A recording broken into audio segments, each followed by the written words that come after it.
ரியல்மிலேருந்து GT7 மற்றும் GT70 அப்படிங்கிற ரெண்டு புது ஸ்மார்ட் ஃபோனை இந்தியாவில் லான்ச் பண்ணியிருக்காங்க. இந்த ரெண்டு ஃபோனில் என்ன விஷயங்கள் தராங்க, மேலும் இந்த ரெண்டு ஃபோனுக்கும் என்ன வித்தியாசம், அதுபோக இந்த ப்ராசர் எப்படி இருக்கும், மேலும் இந்த ஃபோன் வந்து உங்களுக்கு செட் ஆகுமா இல்லையா கூட எல்லாத்தையும் டீட்டெயிலாக இந்த வீடியோவில் பார்க்கலாம். வீடியோவில் போக மாட்டேன் சேனல் சப்ஸ்கிரைப் பண்ணிடுங்க, பக்கத்துக்கு பெல் ஐக்கனை ப்ரெஸ் பண்ணி தொடர்ந்து உங்க தரத்தாங்க. அப்படி நம்ம டெலிகிராம் மற்றும் வாட்ஸ்அப் சேனல் லிங்க் வந்து கீழே டிஸ்கிரிப்ஷன் கொடுத்துருக்கேன், மறக்காமல் அதையும் கிளிக் பண்ணி ஜாயின் பண்ணிக்கோங்க. இப்போ நம்ம வீடியோக்குள்ளே போகலாம். முதல்ல ஆஸ் யூஷுவல் இந்த ரெண்டு ஃபோனில் உள்ள பில்டை பற்றி பார்க்கலாம். அதுபடி பார்க்கும்போது திக்னஸ் மற்றும் வெயிட்டை பற்றி பார்க்கலாம். ரியல்மியோட GT7 வந்து 8.3 mm திக்னஸோட 206 கிராம் வெயிட் வருது.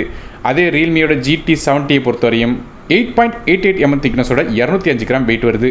இது போல் இந்த ரெண்டு ஃபோனுக்கும் IP69 ரேட்டிங் கொடுத்துருக்காங்க. ஆனால் ஃபோன் வந்து லைட்டாக தெரியாமல் தண்ணியில் பட்டால் எந்த மாதிரி பிரச்சனையும் இருக்காது. அதாவது சாஃப்ட் வாட்டர் நல்ல தண்ணியில் பட்டால் எந்த மாதிரி பிரச்சனையும் ஆகாது அப்படின்னு சொல்லியிருக்காங்க. மீனிங் என்னென்னு கேட்டிங்கன்னா தண்ணிக்குள்ளே போடணும் அப்படிங்கிறது அர்த்தம் இல்லை. அதாவது நம்ம மழைக்காலங்களில் ஃபோனை வெளியே கொண்டு போனால் பெரிய லெவலில் எந்த விதமான டேமேஜும் ஆகாது. இந்த ஃபோனில் கொடுத்த அந்த கிராஃபைன் அப்படிங்கிற மெட்டீரியல் மூலமாக நமக்கு வந்து கிட்டத்தட்ட 6 டிகிரிஸ் வரையும் டெம்பரேச்சர் வந்து குறையும் சொல்கிறாங்க. அதாவது ப்ராசரில் வந்து ஏற்படுற ஹீட்டாக இருக்கட்டும், அந்த போர்டில் ஏற்படுற ஹீட்டாக இருக்கட்டும், அது வந்து கிட்டத்தட்ட 6 டிகிரிஸ் வந்து குறைக்க முடியும்னு சொல்கிறாங்க.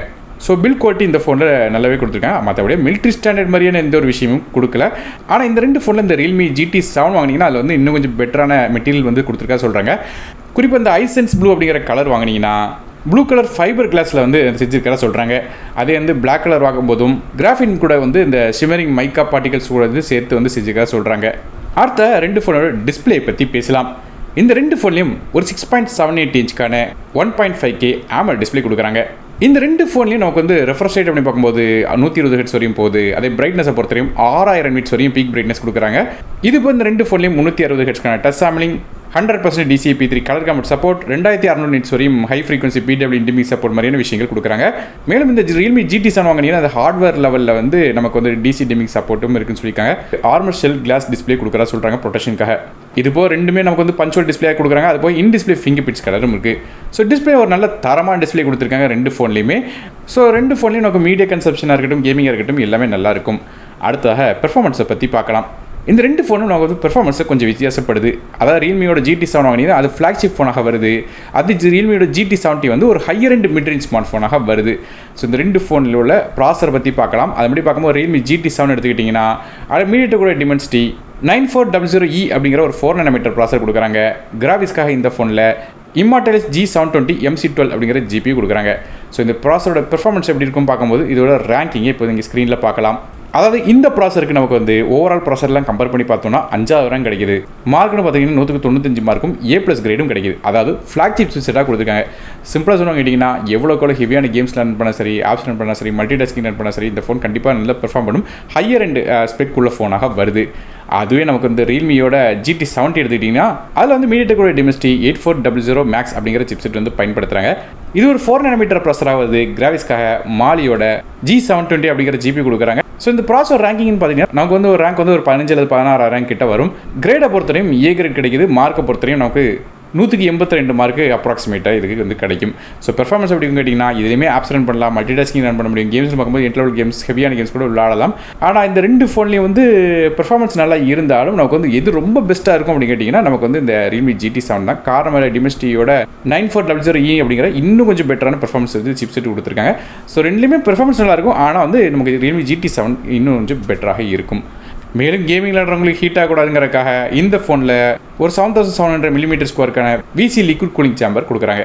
ஆன்டிடியூட் ஸ்கோர் அப்படின்னு பார்க்கும்போது இந்த ரியல்மியோட GT7க்கு கிட்டத்தட்ட 2.45 மில்லியன் ஸ்கோர் வந்து கிடைக்குது. அதாவது இந்த ரியல்மியோட GT70 உள்ள டிமென்சிட்டி 8400க்கு 1.78 மில்லியன் ஸ்கோர் வந்து நமக்கு ஆன்டிடியூட்ல கிடைக்குது. அடுத்தாக ரேம் மற்றும் இன்டர்னல் ஸ்டோரேஜ் பற்றி பார்க்கலாம். இந்த ரெண்டு ஃபோனுக்கும் ரேம் மற்றும் இன்டர்னல் ஸ்டோரேஜ் காமனாக தான் கொடுத்துருக்காங்க. அதன்படி பார்க்கும்போது ரியல்மி GT7 இருக்கட்டும் இல்லை ரியல்மி GT70 இருக்கட்டும், ரெண்டு ஃபோனும் வந்து 8GB RAM 2GB storage, 12GB RAM 2GB storage மற்றும் 12GB RAM 512GB ஸ்டோரேஜ் அப்படிங்கிற 3 கான்ஃபிகரேஷன்ஸ் வருது. RAM version LPDDR5X RAM பயன்படுத்திருக்காங்க. அதே ஸ்டோரேஜ் பார்த்துட்டிங்கன்னா UFS 4.0 கொடுத்துருக்காங்க. ஸோ ரெண்டுலேயுமே வந்து ஒரு நல்ல ஒரு ரீடிங் மற்றும் ரைட்டிங் ஸ்பீட் கிடைக்கும். ஸோ பெர்ஃபார்மன்ஸ் நல்லாயிருக்கும். நமக்கு வந்து டேட்டா ட்ரான்ஸ்ஃபர் ஆகிறது, காப்பி பண்ணுறதுலாம் வந்து நல்லாவே இருக்கும் இந்த ஃபோனில். அடுத்ததாக ஃபோனோட OS பற்றி பேசுவோம். இந்த ரெண்டு ஃபோன்லையும் Android 15 பேஸ் பண்ண Realme UI 6.0 அப்படிங்கிற இன்டர்ஃபேஸ் ரன் ஆகுது. அப்டேட்ஸ் அப்படின்னு பார்க்கும்போது இந்த ஃபோனுக்கு 3 வருடத்துக்கான OS அப்டேட்ஸும் 4 வருடத்துக்கான செக்யூரிட்டி பேட்ச் அப்டேட்ஸும் தரதாக ரியல்மி ப்ராமிஸ் பண்ணியிருக்காங்க. மற்றபடியாக ரெண்டு ஃபோன்லேயும் டியூல் சிம் சப்போர்ட் இருக்குது. ஆனால் மைக்ரோ ஸ்டிக்கருக்கான சப்போர்ட் கிடையாது. அடுத்த ஃபோனோட கேமராஸ் பற்றி பார்க்கலாம். கேமராஸில் இந்த ரெண்டு ஃபோன்லையும் ஒரு வித்தியாசம் இருக்குது. அது மாதிரி பார்க்கும்போது நமக்கு Realme GT7 எடுத்துக்கிட்டிங்கன்னா அதில் 3 கேமரா இருக்குது பேக் சைடில். Realme GT70 எடுத்துக்கிட்டிங்கன்னா அதில் பேக் சைடு 2 கேமரா இருக்குது. முதல்ல வந்து Realmeயோட GT7 உள்ள கேமரா பற்றி பார்க்கலாம். அதாவது பேக் சைடு எடுத்துக்கிட்டிங்கன்னா மொதல் கேமரா இந்த ஃபோனில் ஒரு 50 மெகாபிக்சலுக்கான மெயின் கேமரா கொடுக்குறாங்க. இது ஒரு 1/1.56 இன்ச்சுக்கான சென்சராக வருது. அதாவது சோனியோட IMX906 அப்படிங்கிற சென்சர் கொடுத்துருக்காங்க. இந்த கேமராக்கு ஆப்டிகல் ஸ்டெபிலிட்டி சப்போர்ட்டும் இருக்குது. அதாவது f1.8 ஆப்பர்ச்சரில் வருது. ஸோ ஆப்டிகல் ஸ்டெபிலிட்டி சப்போர்ட் கொடுத்த காலத்தில் வீடியோஸ் ஃபோட்டோஸ்லாம் எடுக்கும்போது ஷேக் ஆகாது. மற்றபடியாக ரெண்டாவதாக ஒரு 8 மெகாபிக்சலுக்கான அல்ட்ராவைட் சென்சர் கொடுக்குறாங்க. இது f2.2 ஆப்பர்ச்சரில் வருது. மூணாவதாக ஒரு 50 மெகாபிக்சலுக்கான 2x டெலிஃபோட்டோ கேமரா கொடுக்குறாங்க. இந்த கேமரா f2.0 ஆப்பர்ச்சரில் வருது. மேலும் இதே கேமராக்கு ஆப்டிகல் ஸ்டெபிலிட்டி சப்போர்ட் இருக்குது. அதாவது இந்த கேமரா யூஸ் பண்ணி நமக்கு வந்து ஃபோட்டோஸ் எடுத்தாலும் எந்த விதமான ஷேக்கினஸும் இருக்காது. மற்றபடியாக இந்த ஃபோனுக்கு டால்பி விஷன் ரெக்கார்டிங் சப்போர்ட்டும் இருக்குது சொல்லியிருக்காங்க. அது போக நமக்கு 4K ஃபுட்டேஜ் 60 ஃப்ரேம்/s வரைக்கும் கேப்சர் பண்ணலாம் சொல்கிறாங்க. மேக்ஸிமமாக 8K ஃபுட்டேஜ் வந்து 30 ஃப்ரேம்/s கேப்சர் பண்ணலாம். ஆனால் அதில் ஆப்டிகல் ஸ்டெபிலிட்டி சப்போர்ட் ஆகாது.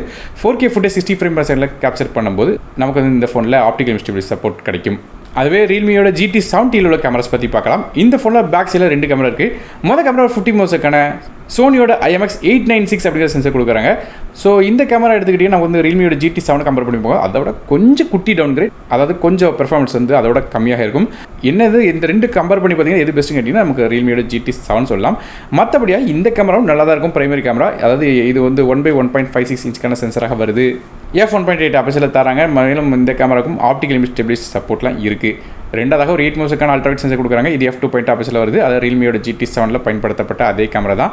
மற்றபடியாக மூணாவது கேமரா இந்த ஃபோனில் கிடையாது. ஸோ இதான் ஃபோனோட பேக் சைட் கேமராஸாக இருக்குது. அடுத்தாக ரெண்டு ஃபோனோட செல்ஃபி கேமரா பற்றி பேசலாம். ரெண்டு ஃபோன்லையும் செல்ஃபிக்காக ஒரு 32 மெகாபிக்சலுக்கான ஃப்ரண்ட் ஃபேசிங் கேமரா தராங்க. இது f2.45 ஆப்பர்ச்சரில் வருது. ஸோ இதான் ஃபோனோட கேமராஸாக இருக்குது.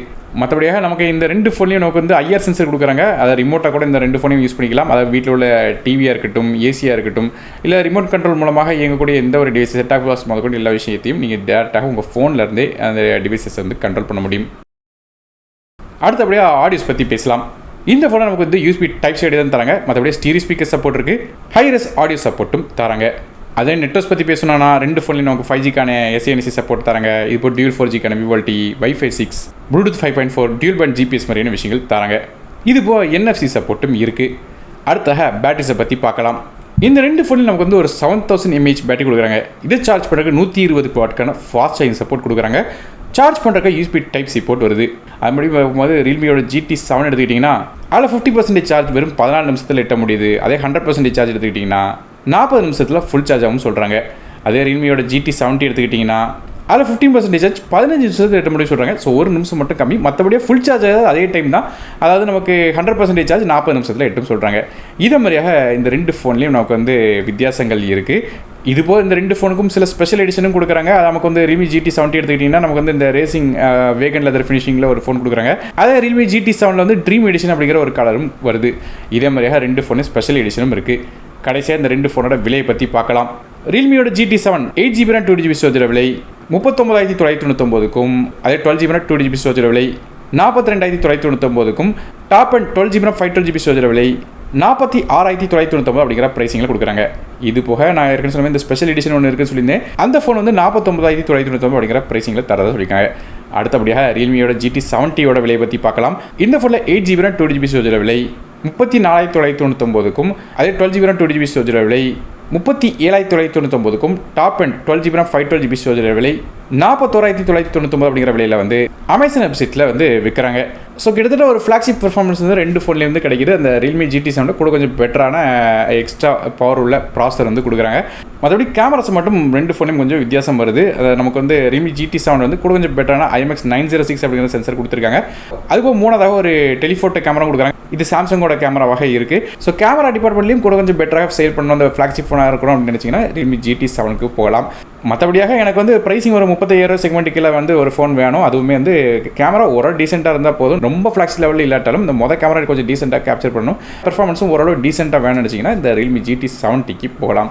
ஸோ இது மாதிரி Realmeயோட GT7 மற்றும் Realme GT70 அப்படிங்கிற ரெண்டு ஃபோன் வந்து லான்ச் பண்ணியிருக்காங்க. ஸோ இந்த ரெண்டு ஃபோன் வாங்கணும்னு நினச்சிங்கன்னா இதோட பை லிங்க்ஸ் வந்து கீழே டிஸ்கிரிப்ஷனில் கொடுக்குறேன், மறக்காமல் செக் பண்ணி பாருங்கள். ஸோ நீங்கள் இந்த ரெண்டு ஃபோனை பற்றி நினைக்கிங்க அப்படிங்கிறத கீழே கமெண்ட்ஸே வச்சு பண்ணுங்கள். வீடியோ பிடிச்சா ஒரு லைக் கொடுத்துருங்க, உங்கள் ஃப்ரெண்ட்ஸ்க்கு ஷேர் பண்ணிவிடுங்க. நானும் டெக்கி தமிழுக்காக மற்றபடி சந்திக்க வரை நன்றி, வணக்கம்.